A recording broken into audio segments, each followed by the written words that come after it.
আমার চ্যানেলে তোমাদের সকলকে স্বাগত। আজ আমরা ক্লাস 7-এর রায়োম্যাটিন প্রশ্ন বিচিত্রা থেকে পরিবেশের প্রথম পর্যায়ক্রমিক মূল্যায়নের 12 নম্বর স্কুল সলভ করব।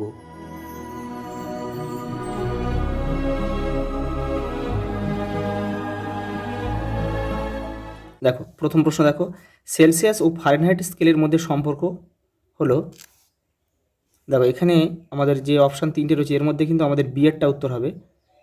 দেখে নাও, আমরা কি জানি C/5 ইকুয়াল টু F-32/9। দেখো এখানে একটু ওরা ঘুরিয়ে দিয়েছে। দেখো 9-এর সাথে সি গুণ করেছে 9C, তার 5-এর সাথে এটাকে পুরো গুণ করেছে, তাহলে কী হবে 5, এই যে এটা এটা দেখো, এটা অপশানে কোথায় রয়েছে, এই যে অপশান বিতে রয়েছে। দেখো দেখো প্রদত্ত কোনটি মৌলিক অণু, দেখো Cl2। কোন পদার্থের বাষ্প থেকে তরলে, কোনো পদার্থের বাষ্প থেকে তরলে পরিণত হওয়ার ঘটনাকে কি বলে? বাষ্প থেকে তরল, এটা হবে ঘনীভবন। পরেরটা দেখো, এম মৌলের যোজ্যতা পি, এন মৌলের যোজ্যতা কিউ, তাহলে এম ও এন দিয়ে গঠিত যৌগটির সংকেত কী? দেখো এম এর সঙ্গে তাহলে এন এর যেটা হবে সেটা হবে কিউ, আর এন এর সঙ্গে হবে এম এরটা হবে পি। তাহলে এম কিউ এন পি কোথায় আছে দেখো, এটা অপশান এতেই রয়েছে। 0°C উষ্ণতায় 2 গ্রাম বরফকে 0°C উষ্ণতায় 2 গ্রাম জলে পরিণত করতে প্রয়োজনীয় তাপের পরিমাণ কত হবে? দেখো আমরা বরফ গলনের লিন তাপ কত জানি, 80 ক্যালোরি পার গ্রাম। তাই 80 ক্যালোরির সঙ্গে আমাদের 2 গ্রাম যোগ গুণ করতে হবে, হয়ে যাবে 160 ক্যালোরি। অপশান সি আমাদের সঠিক উত্তর।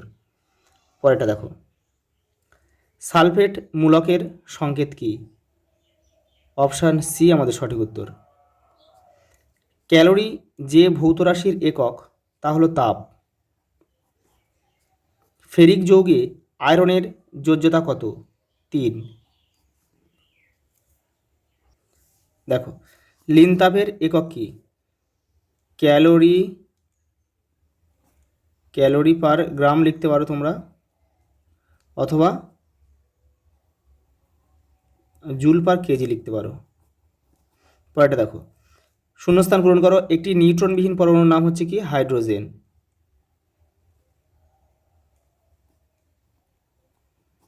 পরেরটা দেখো, ঠিক বা ভুল নির্বাচন করো।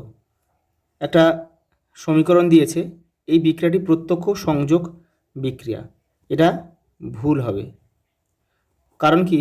এটা কিন্তু একটা প্রতিস্থাপন বিক্রিয়া হবে। এই যে দেখো, এই এইচজিটাকে সরিয়ে দিয়ে দেখো সিউ তার জায়গা নিয়েছে, এটা হবে প্রতিস্থাপন বিক্রিয়া। প্রতিস্থাপন বিক্রিয়া।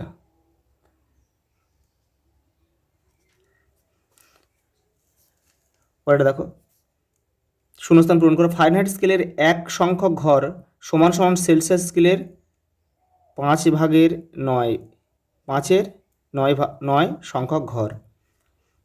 পরেরটা দেখো, Na প্লাস আয়নের গঠনচিত্র অঙ্কন করো। দেওয়া আছে Na 23/11, তোমাদের বইয়ের 88 নম্বর পেজে এটা উত্তরটা রয়েছে, দেখে নাও।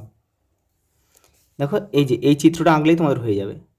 দেখো Na প্লাস আয়ন, এই হাতে স্পিরিট ঢাললে ঠান্ডা বোধ হয় কেন? তোমাদের বইয়ের 13 নম্বর পেজে উত্তরটা রয়েছে, দেখে নাও। এই যে দেখো, হাতে স্পিরিট বা ইথার ঢাললে ওই জায়গা ঠান্ডা অনুভূত হয়। আসলে স্পিরিট বা ইথার উদ্বায়ী পদার্থ, এই ধরনের পদার্থ খুব তাড়াতাড়ি বাষ্পীভবন হয়। বাষ্পীভবনের জন্য দরকার লিন তাপ। স্পিরিট ওই লিন তাপ তখন আশেপাশের পরিবেশ ও হাত থেকে সংগ্রহ করে, ফলে তাপের হাতের ওই অংশ তখন তাপ হারায়। তখন পাশাপাশি অঞ্চলের তুলনায় ওই অংশের উষ্ণতা কমে যায়, ফলে এই অংশে ঠান্ডা অনুভূত হয়। পরের প্রশ্ন দেখো, পরিবর্তনশীল যোজ্যতা কাকে বলে? কিউপ্রাস ক্লোরাইডের সংকেত লেখো। দেখো এখানে আমি লিখে দিচ্ছি,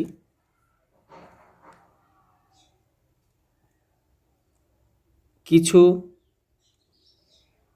মৌলের একাধিক যোজ্যতা দেখা যায়। মৌলের এই ধর্মকে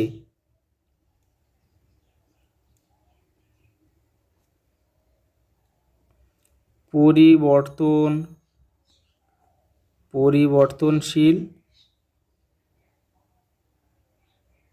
যোজ্যতা বলে। কিউপ্রাস ক্লোরাইডের সংকেত লেখো। CuCl, আর CuCl2 হলে কিন্তু কিউপ্রিক ক্লোরাইড হয়ে যাবে।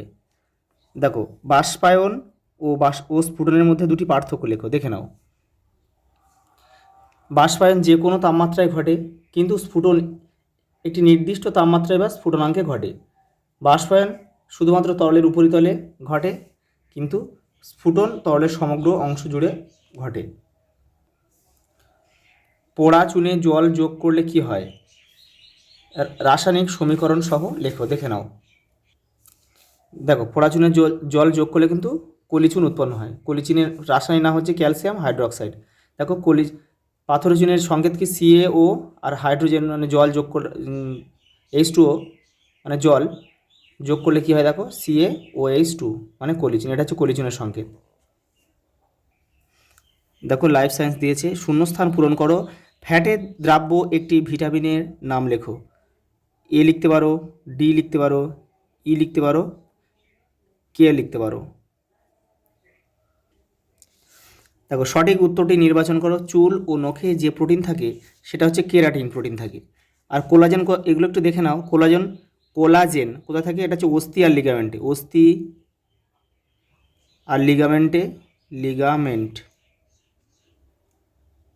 আর মায়োসিন আর অ্যাক্টিন কিন্তু পেশিতে থাকে। সত্য বা মিথ্যা নিরূপণ করো। গলগণ্ড রোগ হয় সোডিয়ামের অভাবে, এটা কিন্তু মিথ্যা। গলগণ্ড রোগ কিন্তু আয়োডিনের অভাবে হয়, আয়োডিন।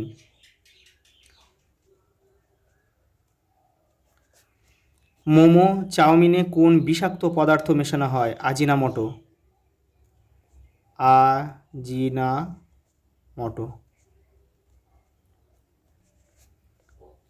যকৃতে জল কি হিসেবে থাকে? পিত্ত। একটি উদ্ভিজ্জ প্রোটিনের নাম লেখো। সয়াবিন।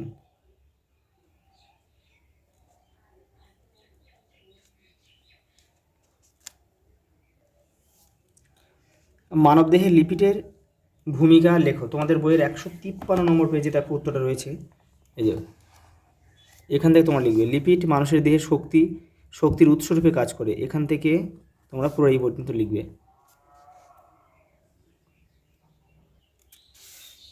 কোয়াশিকর কি? এটা তোমাদের বইয়ের 165 নম্বর পেজে রয়েছে। এই যে এখান থেকে পুরোটা লিখবে, এই যে এখান থেকে। হাড়ের গঠন ঠিক রাখা কোন ভিটামিনের কাজ?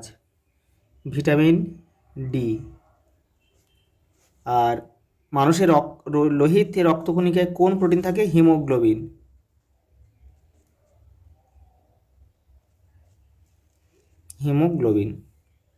আজ এই পর্যন্ত, দেখা হবে পরের ভিডিওতে।